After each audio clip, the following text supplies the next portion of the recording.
I don't know what it is. If I just didn't I'm not. I haven't showered yet, but it's like one of those things where like it musts up throughout the day. And I'm talking yesterday, and it's still on me today. So I feel like I got yesterday stank on me today, and I'm just a big pile of nasty this morning. But I'm here for the people.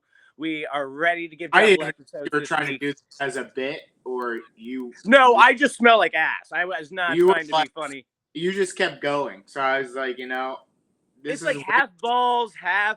usually what you do It's is hard. It's hard being 7.5 body percent. Uh, you know, bring. it's You know who doesn't bring up body fat? The people who are actually 7% body fat. and by the way, you don't give me credit. I lost another 0.5 since we last.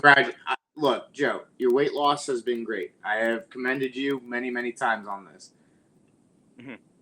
You're throwing it in people's faces now. Now you're just being a cost. What do you mean? What are you talking about?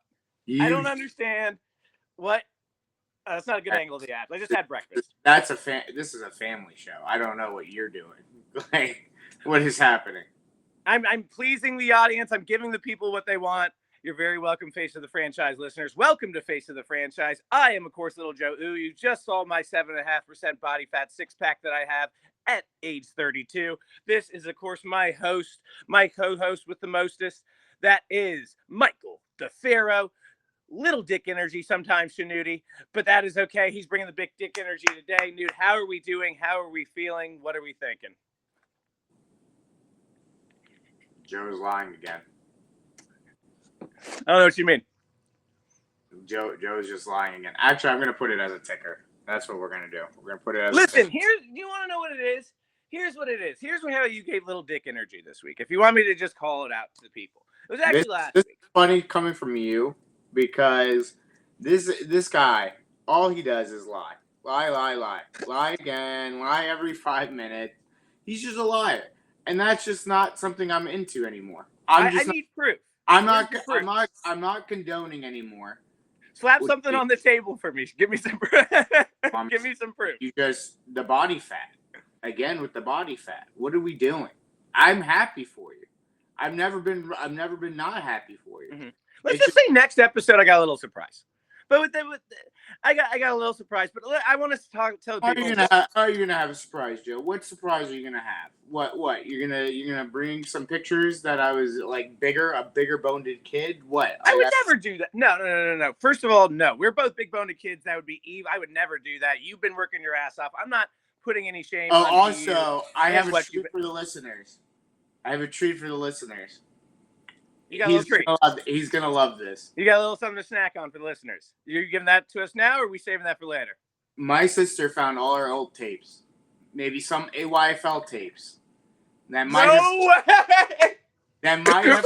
We got tape. We got the all 22 from 2002. All 22, 67. Michael Schnudy was in the A gap while Joey. You know what? The B gap, fucking shit up. We were pretty good. I will admit though. We did not give a fuck. I'm not gonna lie. I was a little low energy like you were last week, and that just woke me up. That tightened me up, baby. I've told so many people, give me. I was like, he brought in the picture. He brought in everything, and we had some of the rock stars on our team. Some couple guys who went to college and stuff like that. We did. Joe and I. If it wasn't for us, the A gap and B gap would be taken over. That interior is the most important part of the team. No one talks enough about it, and we kept our QB safe. We kept our future college QB1 safe, and the all 22's out there. So that's what we're going to release. We're going to release that, and we're going to release my doctor's note, and we're going to release Noud's official penis size. So I want to get back to that, and I want to talk about why you gave little. Ask you a question. Really See, this is the funny part about when people talk about other guys' penis size. They are. Oh, mine's super small. I'm not over here saying I got a gigantic dick. I'm just saying mine is 100% all I'm going to small. say is a wonderful lady said yes to me, so I'm assuming whatever's working is working. Correct? Would you say correct? Small or not, she said yes, so she wants it for the rest of her life. It's working for her. It's working for you, baby, and that's all that matters. That's all I have to say. So welcome to Face of the Franchise. Joey took over the intros today, but today is a special day because today is our official announcement of the new sports network on the Dynasty DNA podcast. Our great leader, if you want to say it that way, TJ Blake. Our leader. I don't know if he wants to be called a leader. He's always so nice. He's a leader, and he's got to embrace it. TJ's our leader. Start embracing it, brother. Amazing that. Leading us to the happier to be part of the sports network. So we are going to be the flagship show over there. Not to say we're not going to put stuff on Four Corners, but we're going to do a little bit more for that. Joey's going to do a lot of wrestling time stuff. I'm going to do a lot of basketball stuff. Maybe Joey and I will do an Orioles minute here and there. Joey's. Oh, yeah. Hey, maybe an Orioles pod. 7% body fat, Mr. 7% body fat. You can do some videos on how you lost that much weight, and you can just keep going.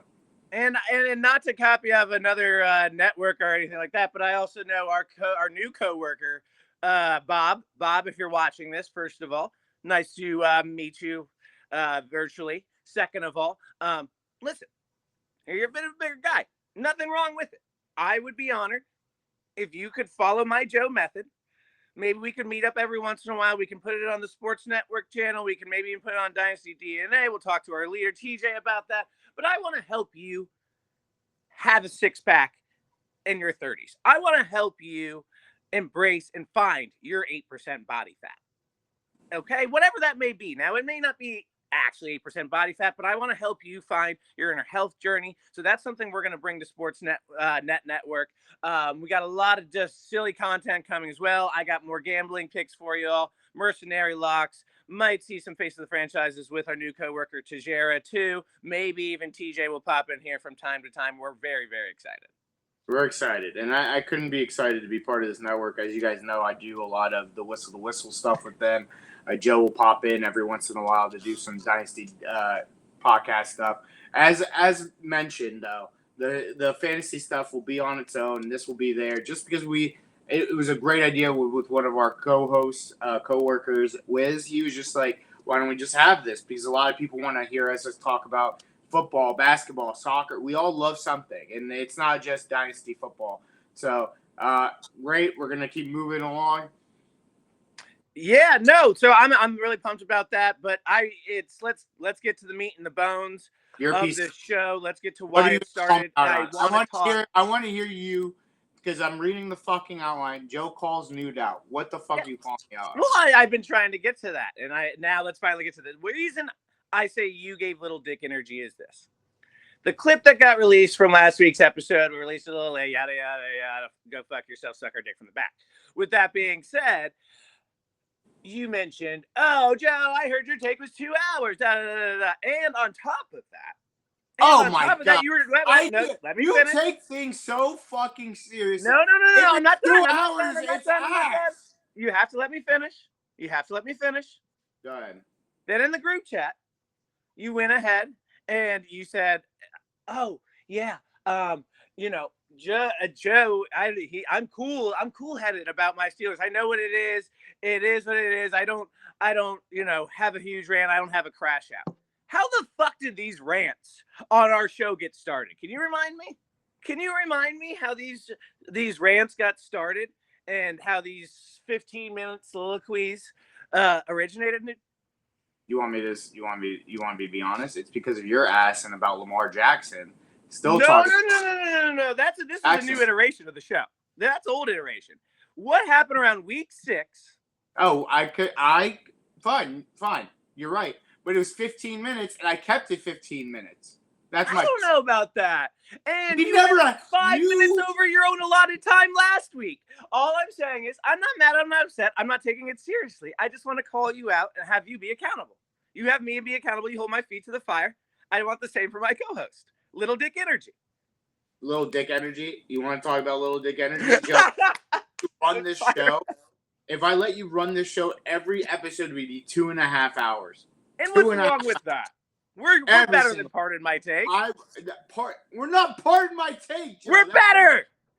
We're getting there. Once we come to a Pardon My Take level, then go fucking crazy. Make 3-hour videos. Make 4-hour videos for all I give a fuck. Of you just paying I'm breaking the podcast record at some point. I'll tell you that. It's 10 hours by Comedy Bang Bang. I'm breaking that bitch. Sorry, Scott. I'm not going to be there. I'm sorry. As a co-host and your friend, I will not be there for the 10-hour podcast. You're going to be there for at least an hour of it. 10 hours? Who has 10 hours? You're going to help me break some records. I can't wait. It's going to be our best show ever. With that being said, Little Dick Energy, I just had to keep you accountable. That's why I wanted to call you out. You said, I'm cool, I'm calm. You're the reason we start doing rants on this show. All he's mad about is because I called his ass out. I called his ass when he accountability. This is Joey Dorian. I'm your accountability. This is Joey Dorian to a T. When you call Joey Dorian out, he says, Little Dick Energy, you're a pussy, da da da. He goes to all this and he keeps saying it and saying it, and that's the problem. I'm not mad. I'll pull my dick out right now with YouTube and Facebook and Instagram. Dude, you're giving me what I wanted. You're falling right into it. I know I am. But the funny part is this is. I just want everybody to understand. New listeners, old listeners, they know Joe. When it was Little Joe Ooh or Joey Dorian or JoJo or whatever he wants to be called at the time. He's like, Little Dick. Hey, there's a little joke that called me JoJo. It didn't end well. Don't bring that up. Don't throw JoJo in there. That was it. You knew what you were doing there. You're acting like JoJo Siwa right now, brother. That's what I'm saying. See, I can make jokes too. I can make fucking jokes too. Anyways, but fine, Joe. You're right. I shouldn't have taken that shot on you. I was a little upset. I was mad because you guys had a great show. I was upset. I said it to you in the group text. I said, I'm upset. Joe couldn't press the fucking button and see record to the left-hand side and a timer. That's why I was upset. And that's why I took it out on that 2 hours. I don't care. Make it 3 hours. But I got what I wanted. It's fine. I'm happy. I'm satisfied. I got the exact reaction I wanted. I know if I said it enough, you always spit out just a little bit. Next. All right, no, let's get serious for a second because I do want you to give the people your full take on this. All bits and shits and gigs aside, had to get you going a little bit this morning so we could properly sucker punch the people with something that I think does genuinely suck, something that was part of your heart, someone that was part of your soul, someone that was part of who you were as a human being since you've been in high school, maybe even 8th grade. Mike Tomlin became the head coach. How are we feeling? Now we're about 2 weeks removed. Break it down for the people. Hold on. I got one thing to say. Let's see if I can find it. Please. Excuse me. You ready? I know what he's pulling up, ladies and gentlemen. He's pulling up a tweet, so we are going to give him a quick moment. Do we have it? They shall hunger no more, neither shall they thirst anymore. Preach, preach up. For God shall wipe away every tear from their eyes. Yes, sir. Get ready for the revolution. Come on. What you say? Praise now. Praise the Lord now. I'm feeling the strength. I'm feeling rejuvenated. Like my man Kurt Franklin, it's a revolution. Look. When it came out, nice. I didn't know how to feel because I didn't know how to feel about it actually happening. I've talked about it. I've said it. TJ, everybody on our network who are Steelers fans says Tomlin out, Tomlin out. I was saying Tomlin out. Let's just respect the man for what he was. He was a good coach for a certain number of years. He kept us above water when we shouldn't have a couple years. But what really Boys above 500 will never be done again. Okay, and this is where – thank you for bringing that up. And this is where I become negative. The 500 record doesn't mean dick to me at all. Because when you're in mediocrity, that is the worst spot. You can't get better because you're not first and you're not good. You're not good enough to beat the elites. You're not good enough to beat the fucking Broncos and Patriots and Rams and whoever. You're in this weird spot where you can beat the bad teams and kind of beat those good teams sometimes, but you're never good enough to beat them in a clutch situation, i.e., the 0-7 record since 2016 in the playoffs. Every year, one and done, one and done, one and done. Some years you don't make it, and you're the last team not going in. Now, people are like, well, the roster this, the coordinator's that. You fuckers. You're giving, like, that's like Joey hiring people, and they suck dick. And the management is like, what the fuck? Like, why are these guys sucking? It's on Joey. No offense. Yeah. You're right. I'm just using you as an example. You're right. I know you're a manager. So it's like, who do you blame? You don't have to explain it to me, buddy. You blame the guy who hired these. Great example. And he's the one who waited for Russell Wilson. He's the one who waited for Aaron Rodgers. He's the one who pounded the table for Kenny Pickett. He's the one who put us in the situation post-Ben. Now, he hired, from my vantage, he hired a bunch of guys that weren't even lifeguard certified anymore. It had expired. Their time's been done. There's these things that you just couldn't fully believe in as a hire. Exactly. And that's what I'm saying is, like, he hired Fitchner. He hired Canada. He hired all these guys. Terrell Austin, who I hated this year as a defense coordinator. All these are Tomlin guys. Third thing, and another thing that comes to mind is, like, all these coaches, even Dan Quinn, right? Have guys like coordinators people go after. Like, oh, the new hot name is this defensive coordinator from the Rams, or this guy from OC from the 49ers. Or Cliff Kingsbury. Not one guy from the Mike Tomlin tree was hired after they were done with the Steelers. Yep. Case in point, his bad hiring, his bad roster construction. It's after the Big Ben era. Terrible. Yep. He had a say. Let's not pretend a guy for 19 years doesn't have a say in the fucking roster. Third, the whole playoff woes, you could have won at least one of those games by accident. Like, by accident. Like, it's not even like I'm not even here saying, oh, you could have won the Super Bowl. I'm saying, like this past Monday night game 3 weeks ago, you could have won that by accident. CJ gave you 3 fucking turnovers. Like, you could have won that by accident. CJ'd hard, and you still couldn't win the game. And then you had this. I'm not saying you could beat the Bills in Buffalo. I'm not saying you could beat the Chiefs in Kansas City. But you could have beat the Browns. You could have beat the Browns at home. You could have beat the Jaguars at home. Like, those are 3 games that comes to mind where I'm like, that's a Tomlin issue because you didn't have these guys prepared for the playoff game, and they fucking blew it. So that game you did face your door, but yeah. No. I'm talking about we played Baker. You remember that COVID? Oh, my bad. Yeah. Oh, and thank you for bringing that up. This year, you didn't have to go all the way to week 18 to beat the Ravens. You could have just beat the fucking Browns like normal people and arrest your starters. Well, didn't happen. But and it's not even about the Shador thing. I don't want to talk about because right now I'm in limbo with everything.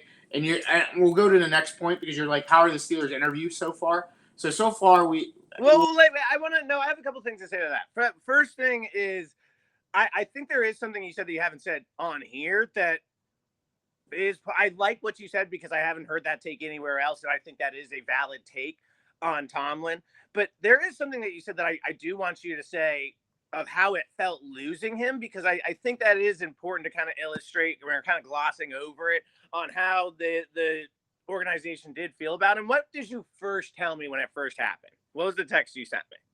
And you tweeted. Okay. Oh, you want me to say the moment? I do.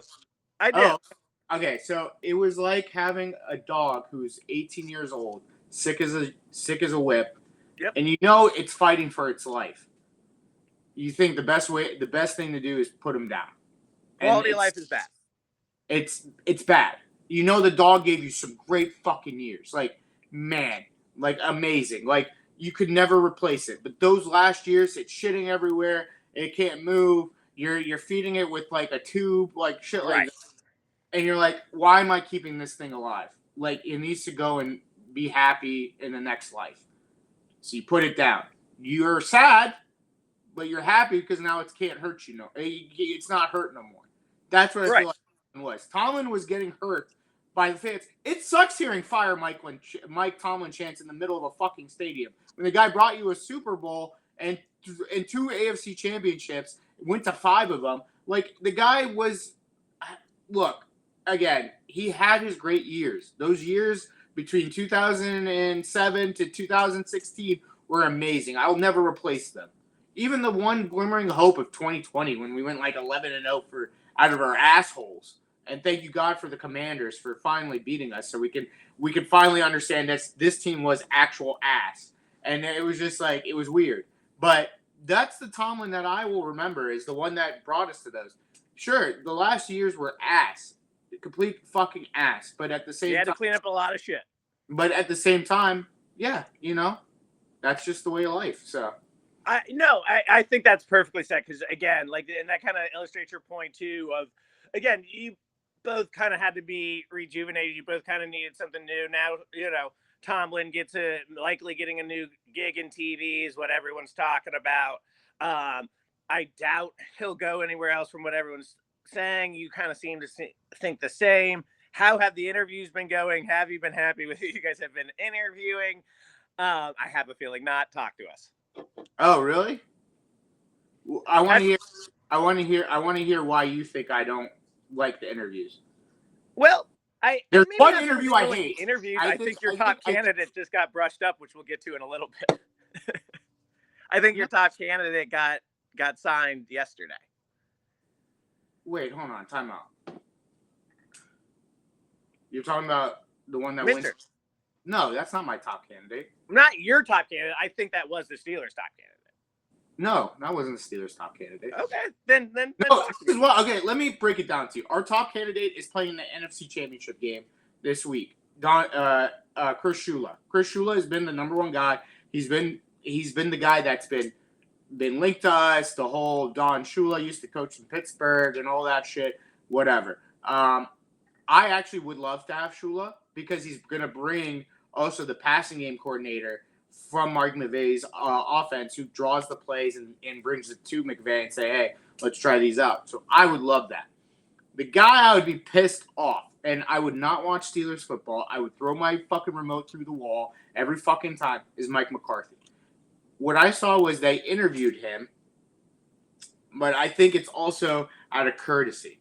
Because I think Mike McCarthy is actually going to go to our division rival, the fucking Browns, because the Browns can't get dead. If you see 4 people don't do that denied the job. I'm not here saying anything about Shador. I'm not saying anything about No, I'm just saying I would hate the worst thing for Shador's career and his development would be Mike fucking McCarthy. Exactly. And then this weird report came out that we want Cristobal from the University of Miami, and I'm like, what the fuck? Where did that come from? So at this point, it's either Shula. From what I'm hearing, it's either Shula or they're going to go to Plan B and bring Flores back from the Vikings. And then so Freeman's completely out, right? Marcus Freeman, no shot. Hey man, no.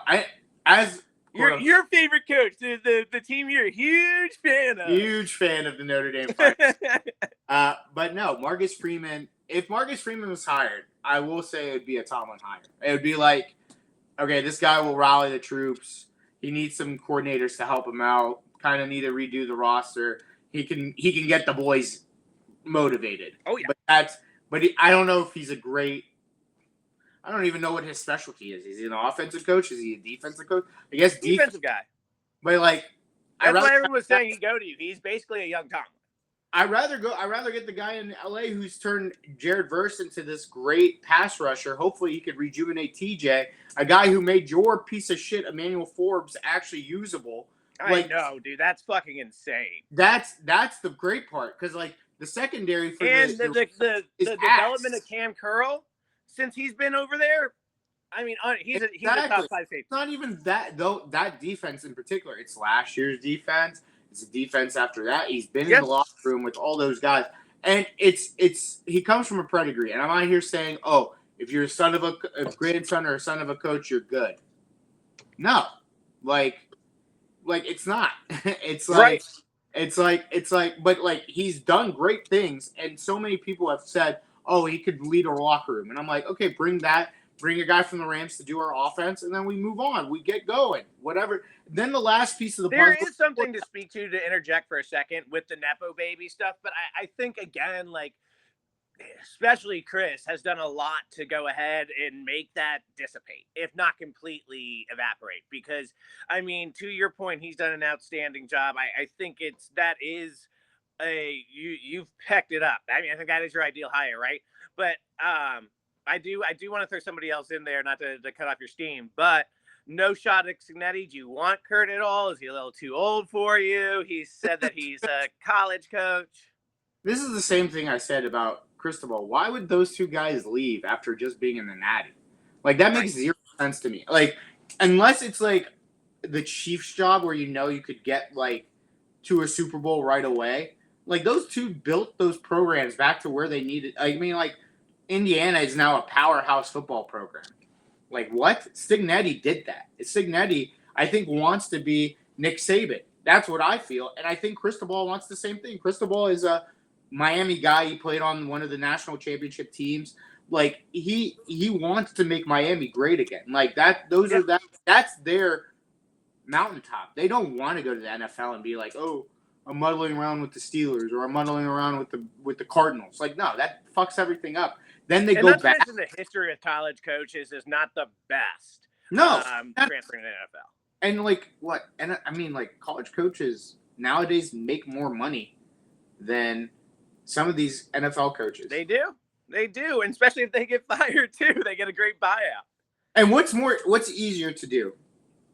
Convincing a 28-year-old veteran to come to your team, that's like the Jets, or a guy with an NIL money to say, hey, come to Indiana, and we just won the national championship.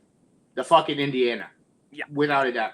Dudes, the 18, 21-year-old don't want fucking Midwest trim. Come on, the ladies are ready, boys. Come on over. Ready to go, ready to rock. And speaking, by the way, I wanted to go of ready to make it. I completely lost my transition. I lost my train of thought. I forgot what you said. I got a little too smacked this morning because I don't have much to do today. That is on me.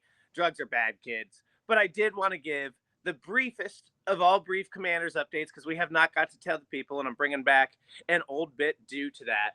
And that is, of course, our new OC, the one, the only, David Blau. You may remember Joe Judge.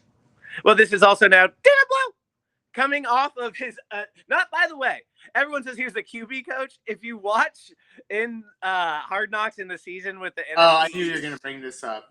He's an assistant QB coach, dude. He's an assistant QB coach. That's not what I was going to bring up. The Jaden prank? No, you're talking about the David Blau stuff, right? David Blau.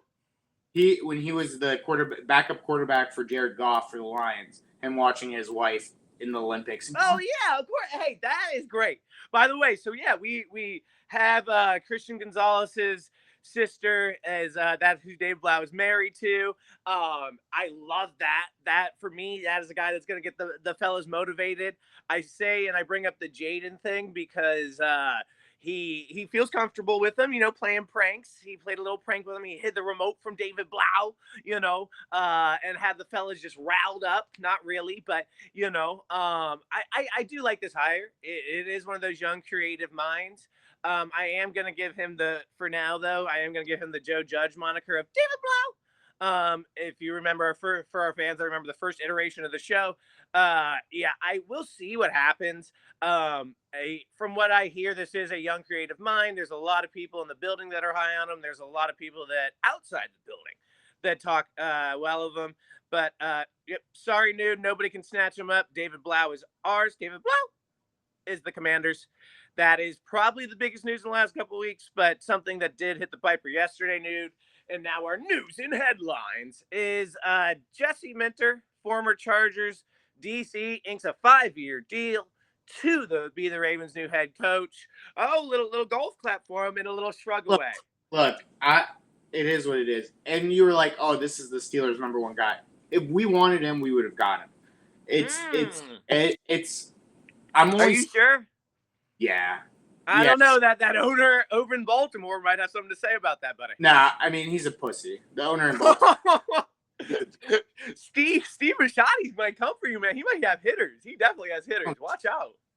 Steve You got a wedding to walk down. You got an aisle to walk down. Hey, Steve Biscotti or whatever the fuck. In the year, so you got a wedding to have. You think I'm mad? You think I'm gonna be fair? I said you have an aisle to walk down. You're gonna be the one walking down the aisle. Be afraid of this guy, this fucking Jesse Mentor is a good coach. That's not what I'm golf clapping because I'm like, great, good for them. It's usually gonna work out for the Ravens. These hires usually do, and it's fine. Steve Biscotti or whatever the fuck his name is. He's just a douche. He's a douchebag. Like the fact that talk about big dick energy. Talk about swinging. That's little dick energy, and we'll talk about. We'll talk more about little dick energy. Envy never wears well on topic because those guys had a little more little dick energy, but this guy is a bum. Look. The guy at Harbaugh gave you guys some great years, and then all of a sudden you're shitting on him. And then you're like, oh, Jesse Mentor, he's going to come in and be new blood. Fine. Jesse Mentor is going to make that defense great again. Now, who's your offensive coordinator? That's what I'm saying. That's what I'm going to say with Chris Shula if we hire them. It's like, these guys are going to be great, but who's your offensive coordinator? What's going to come with it? Let's see. That's all I'm going to say. Good for them. I'm glad that they got a coach. Happy for them. What is going to happen? Same old shit. You're going to lose to us because Lamar has pebbles for brains. Moving on. I'm good with that take. Listen, we're going to get serious for a second. Then doing a lot of bits, shits, and gigs on today's show as traditional here on Face of the Franchise. But this is fucking bullshit, man. Like you said, little dick energy from the front office of the Buffalo Bills. If Sean McDermott, something I said to you pre-show, and I feel very strongly about this, is Sean McDermott is getting fired for his head coaching job after he scraped together yet another defense that got them to the point where they should be, where this offense that literally had Josh Allen and Cook and James Cook and a decent O-line, and that was really it. No receivers to be named whatsoever. Definitely not Keon Coleman. We'll get into that too. It's just one of the best coaching jobs, time in, year out by Sean McDermott. If he gets fired, every other single head coach needs to be fired. Period. I don't care what you say. Kyle, Sean, you're all gone as well.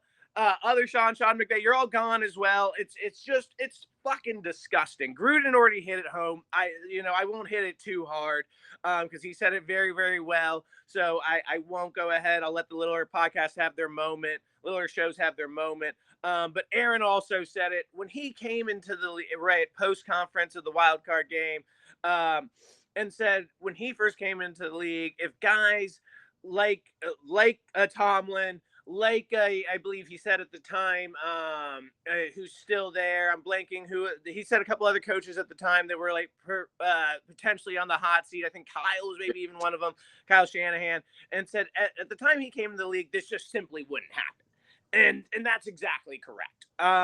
This is not the football we know, and you can argue all day long. Well, there's new inventive ways, there's new styles of coaching. Yeah. But that doesn't mean that, everyone thinks this is fucking Madden all of a sudden, and it's on rookie mode, and you should win, a Super Bowl after Super Bowl, and if not, you're fired. That is fucking dumb. This is a business, and you want to put the best leader forward, back to your example from earlier, in your business. That is Sean McDermott to a T. Bills, you should be disgusted with yourself. You are setting a bad precedent, not only for football as a whole, but for head coaching in all sports as a whole. Fuck you. Go fuck yourselves. That is disgusting. All right. Well, for me, the Sean McDermott firing came out of nowhere. I mean, you're right. I think Sean McDermott did enough with what he had. I mean, can't win a game if the quarterback throws the ball and gets, 4 turnovers? And they still almost won that game. Sean McDermott had nothing to do with Josh Allen sucking. That's just one other thing. It's some of these performances is on Josh Allen. It's not. Yes. Fine, fire him. But I have a bigger problem.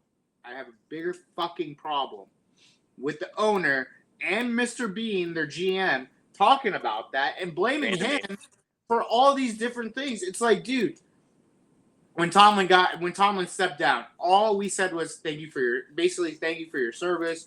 We hope you're the best. Same with even Steve Biscotti or whatever the fuck his fucking retarded name is. Steve Biscotti. He said that about Harbaugh. He's like, Harbaugh is good, like whatever. It just ran its course. These guys took a shit on Sean McDermott and then simultaneously took a shit on Keon Coleman, a 21-year-old who's trying to figure out his way in this world. Sure, he's still on your roster. He has pebbles for brains, 100%. But at the same time, you still got to bring that guy up. Now they're pointing fingers on, Keon this, Keon that. This guy did this guy did that, and people are roasting them online. Them saying, it was Sean's idea, when there's a clear video of the owner and Bean saying, we want Keon Coleman. Yep. What the fuck are we talking about here? That's the worst part of the whole thing. Fire Sean McDermott, fine. That's just the way of the business, I guess. Like, I don't agree, I disagree, whatever.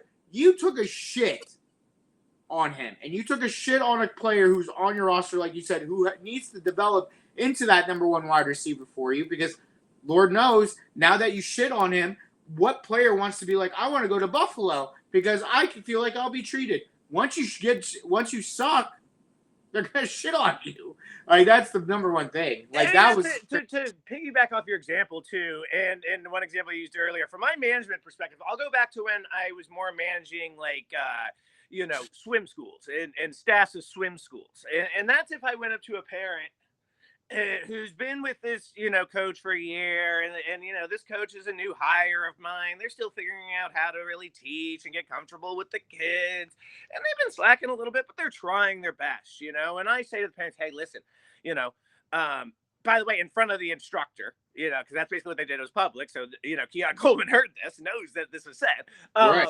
And I said, hey, yeah, listen, this instructor not great. My assistant manager really went ahead and vocalized that they're gone now. They used to support. They're gone now, and we'll see. I'm probably going to go ahead and put a sub in for your class today, and we'll find you a different instructor.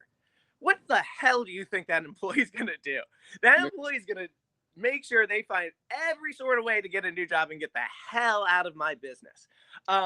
It's just disrespectful. It's unprofessional. It just shows to the times we're in. And it's just so fucking weird, man. And we've talked a lot about this, especially in the first iteration of the show, how the NFL is kind of changing. And this speaks to it, because when you have everything out there, there's all of a sudden no filter needs to happen anymore. And then the disrespect becomes very loud. I also think one more thing on this, and we'll go through the rest of them.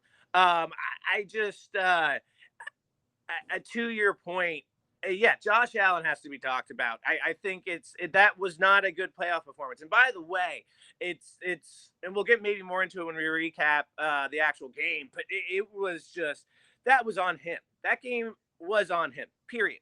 End of sentence. That's why they lost. A lot of these playoff games in the past have been on him, period. End of sentence. That's why they lost. I believe he's 0-6 in overtime in the playoffs. So, listen, it was on Josh Allen, and that's something you got to review there. Sean McDermott, in no shape or form, deserved that firing. We got to stop this double standard praising. With that said, Harbaugh, new Giants head coach. Noud, quick thoughts on this? How are we feeling? What are we thinking? Very good for them. I think this is a very good hire. It's good to get an adult in the locker room. He needed a fresh start. He gets the rock and roll boys and Dart and Scadaboo. Neighbors is going to come back. I mean, great defense. I mean, it's a good hire. I mean, this kind of, like NFC East. I mean, NFC Beast maybe again, because all four teams might have something here. I'm just being honest. No, you're right. You're right. I agree with you. It's a great hire. He's got a lot of pieces he can work with. Only thing I will say on that, and yes, of course, I got to play a little devil's advocate here with you, he arguably had a better roster in the Ravens and didn't have the same results. Now, yes, I get it. I'm not also knocking there's freshness and it's a new message, and he still does have all these potential things and exciting players like a Jackson and like a the Flintstone Cam Scattaboo, but we'll see.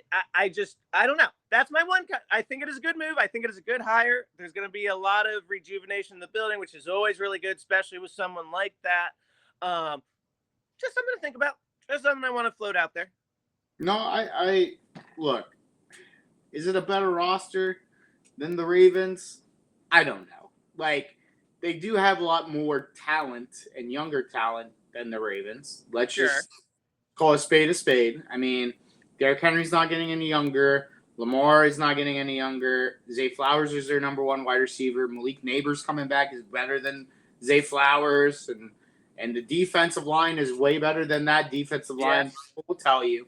So, I don't know. We'll see what happens. I'm not here saying Super Bowl and, like, they're going to win the NFC East. I'm just saying, hey, they could be frisky. That's all I'm going to say. I mean, not even frisky. I think I would even go harder. I think they are a real threat going forward for sure.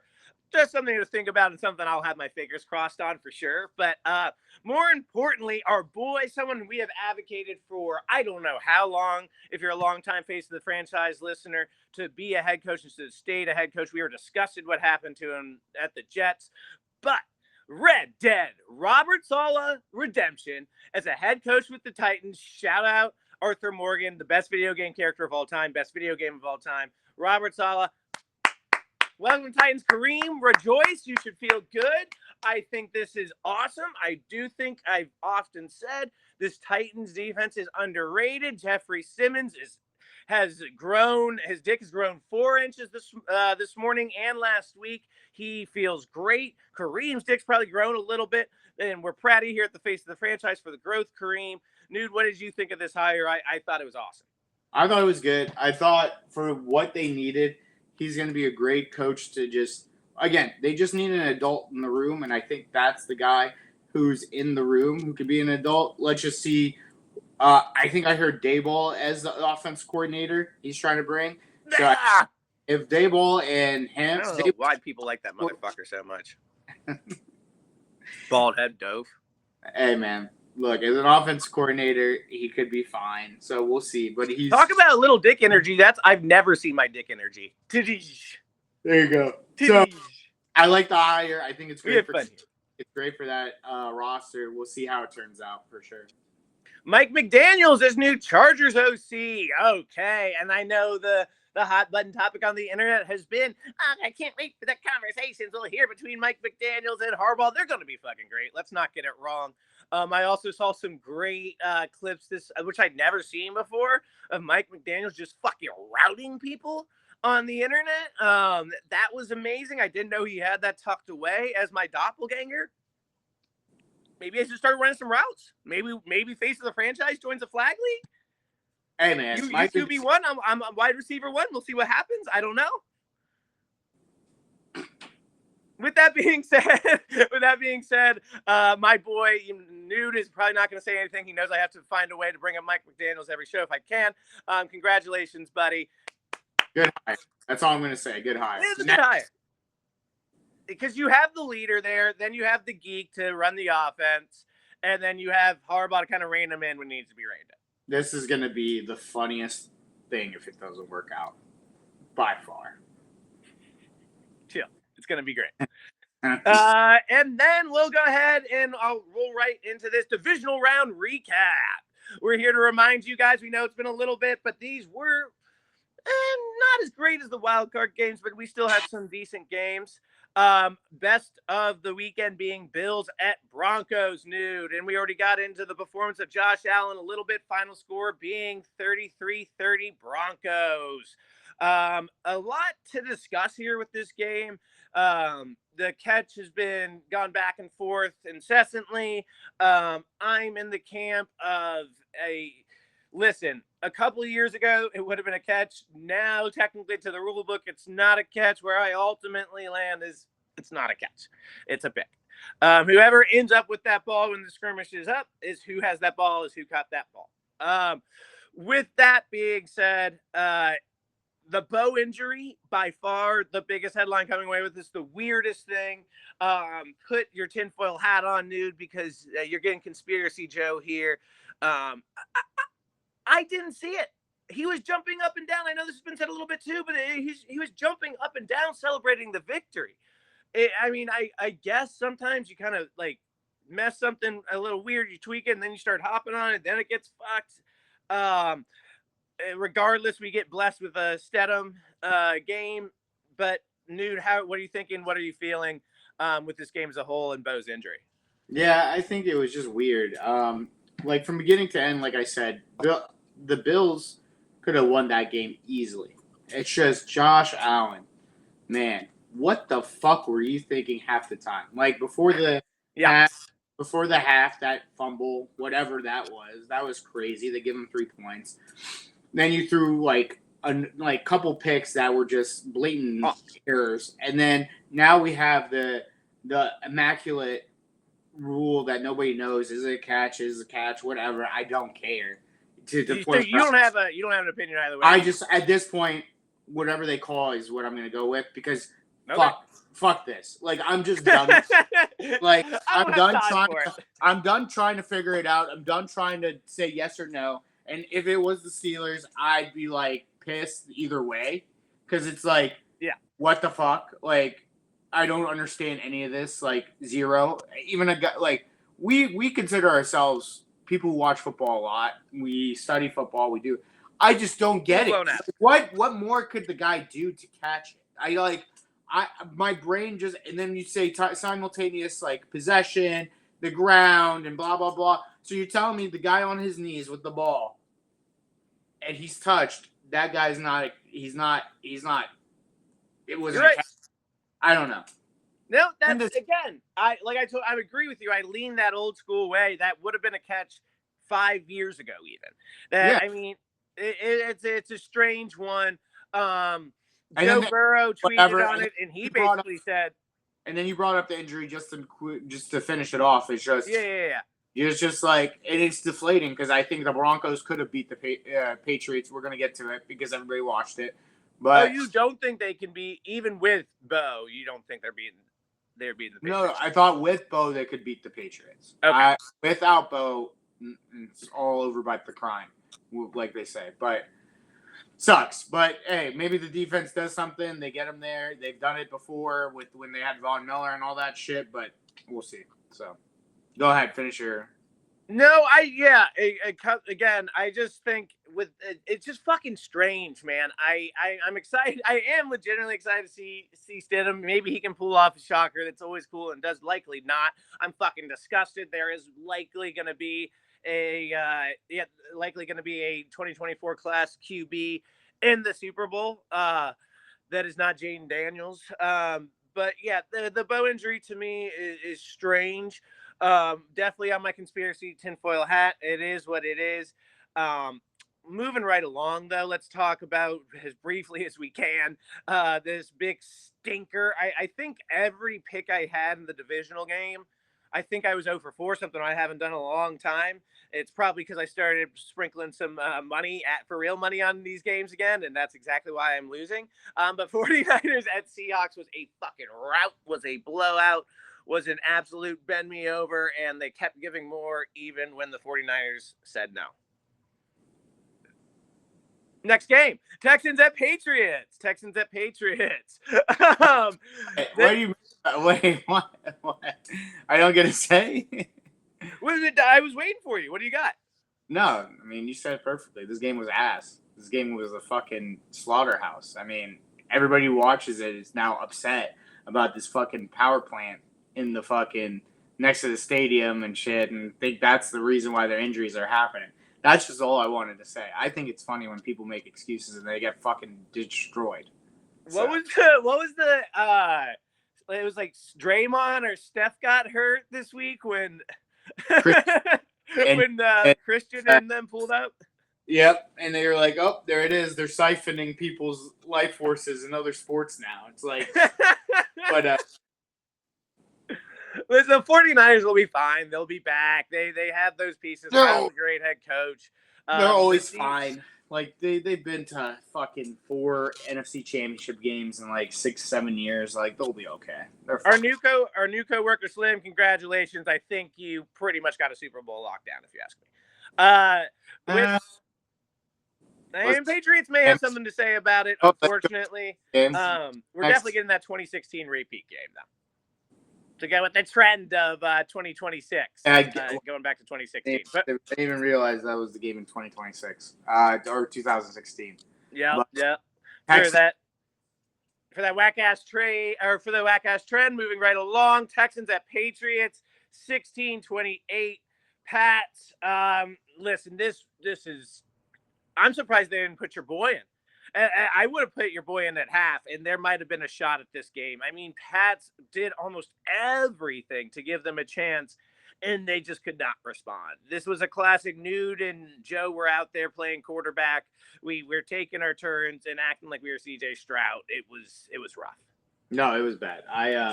And by boy you mean Davis Mills, and he would have done better. The Texans realized real quick they weren't playing the Pittsburgh Steelers. When you turn the ball over actually 5 times to a good team, you lose, and this is what happened. Drake May, great quarterback. Can't say enough about him. Fuck the Patriots at the same time, because you suffered for what, 4 or 5 years, and now you're back to having a good quarterback. Back to say we hate everything. Our teams suck. We're dead inside. I just don't want to talk about them. They're probably going to go to the Super Bowl now because they're going against Mickey Mouse fucking Stidham. And then they're probably going to play fucking Darnold, somehow make Darnold look like a pussy. And they win their 7th Super Bowl somehow, some way. I just hope that Broncos defense lights them the fuck up so I don't have to have that worry. Because I'm okay with whoever wins the NFC. I don't care. Rams, Seahawks, whatever. I'm worried about the Patriots. That's what I'm worried. Yeah, I have a huge fear regarding the Patriots. It would be coming out of the woodwork to support the Patriots. That's what I hate the most. Is like we're back on this shit again. You guys are riding their dicks one more time out of nowhere. Like, come on, man. It's just disgusting behavior. I'm not going to give them any more airtime. We'll move to our last game and then wrap up this show, as we do got another show to record. We are going to go ahead and cover quickly the Rams at Bears. I mean, I shouldn't say that quickly. We'll go through this game a decent amount because it was a really good game. The Rams, for the majority of this game, were controlling it up to a certain point but they let the Bears hang, and And the problem with the Bears is they were able to hang. They didn't go down 14. The Bears went down 14. Bears probably win this game. They only went down 7. They tie it up. Great 4th and 8. Honestly, I fucking hate to say it, but that is maybe one of the best plays I have seen from any of these QBs of the 2024 class. I will not repeat myself, and I will not say that again. In fact, Noud cut that out. But with that being said, at the end, it was the magic ran out. We ran out of fairy dust. The well ran dry. Eventually, it has to. I want to talk about the freaky parallels of this Bears and Commanders teams in the next episode, but listen, the better team won, plain and simple. Your fairy dust ran out, so finally the better football team won, and that was the Rams, 2017. Well, you brought up pre-show, the cardiac bear shit. Whenever you get the name cardiac whatever, you're usually going to lose. At some point, things are going to run out. Like, you can't always go down and win. Like, you have to build momentum at some point. You have to win the game from the start to finish. Like, you can't just come back and win. And then they're playing against a team who's more seasoned than they are by far. They have a better coach. Like, Ben Johnson's a good coach, but Sean McVay's been there, done that. Matthew Stafford been there, done that. That defense, like I said, Chris Shula actually put a good game plan. That throw was just insane. I can't put it on any defender. The defender needs to roll back a little bit, and they would have stopped it. That's on a little bit of the defender, but, like, I'm not taking away from Caleb at all, because that throw, if you give 32 quarterbacks that throw, I think only one other guy could have done it in his prime, which was Aaron Rodgers, and that was it. But that was the fact that the Bears got to this point, it should be commended in the sense of, like, oh, okay, now you guys did this. Can you repeat? Now you're Now you are the Commanders of last year. Are you going to crumble? Are you going to be still good when that first place schedule? When you're playing against the Seahawks and those Rams again, and then fucking you're playing against you play against the Panthers, but whatever. But like you're playing against those good fucking teams.